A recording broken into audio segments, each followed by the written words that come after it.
Alright guys, so we're going to be going over the gear that I used on my last camping trip. We're going to start with the smallest. So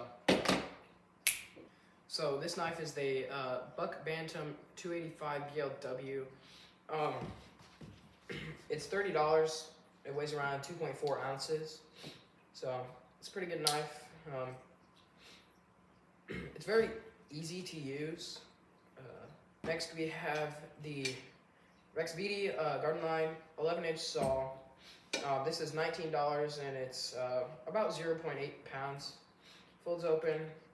It's actually quite easy to use compared to what else I've used. This is the Kasibi hatchet. It's orange. It's got a nice handle. It chops very well. It's only 1.3 pounds and it's $19. We got our first aid kit. This was given to me for free. It works pretty good. It's got aspirin, bandages, some tongs if you need to poke out ticks, some gauze, some tape, everything you need. Next we got this. This is titanium. It's very light. I use it for eating. I have no clue how much it costs. This is my fire starter. It's off of Amazon, $7. It works pretty well. I don't use the scraper on it though, because it doesn't work very well. I use the off of the knife. Next we get into our cook kit. So our cook kit is a Lake and Trail solo cook kit. It comes with pots and a pan, and it's $30 and only 1 pound. So it works very well. Pretty lightweight. Next we have our tent, the Eureka Solitaire AL. It is 8 feet long, 3 feet wide, and a little over 2 feet tall. It's only 2 pounds. It costs about $90. It's made out of aluminum, so it's pretty light.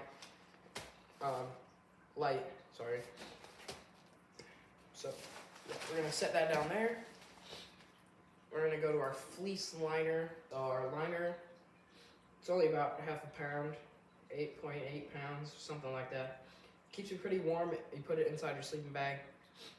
It comes out nicely and it rolls up pretty nice. I was given to me by free. This is the Slumberjack.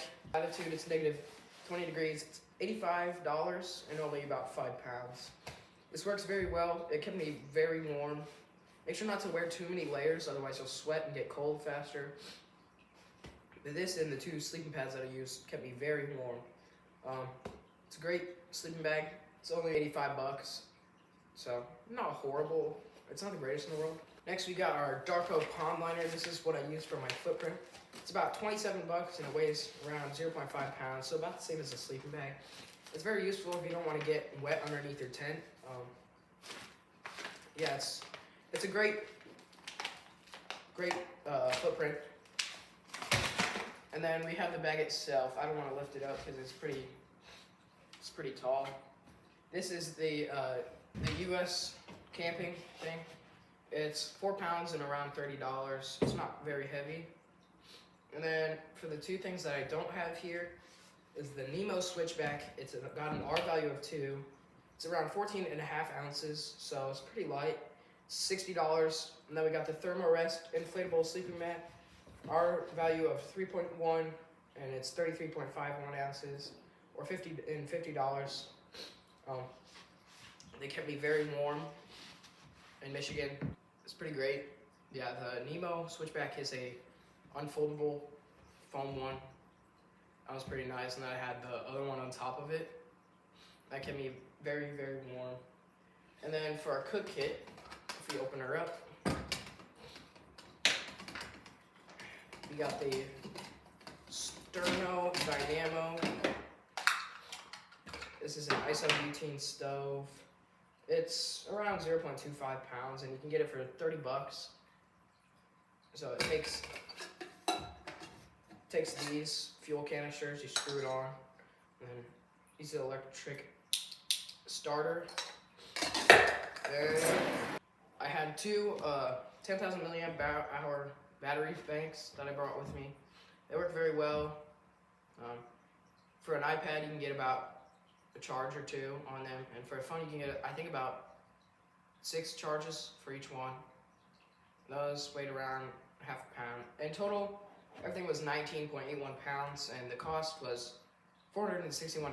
Now that might seem pricey, but compared to everybody else's setups, that is very cheap. Some can go upwards to $1,000 to $2,000, even more than that. It's just all about what you're doing out there.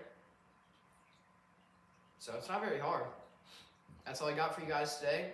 Check in maybe later this week and I might have some shorts posted. You guys have a great day and make sure to subscribe.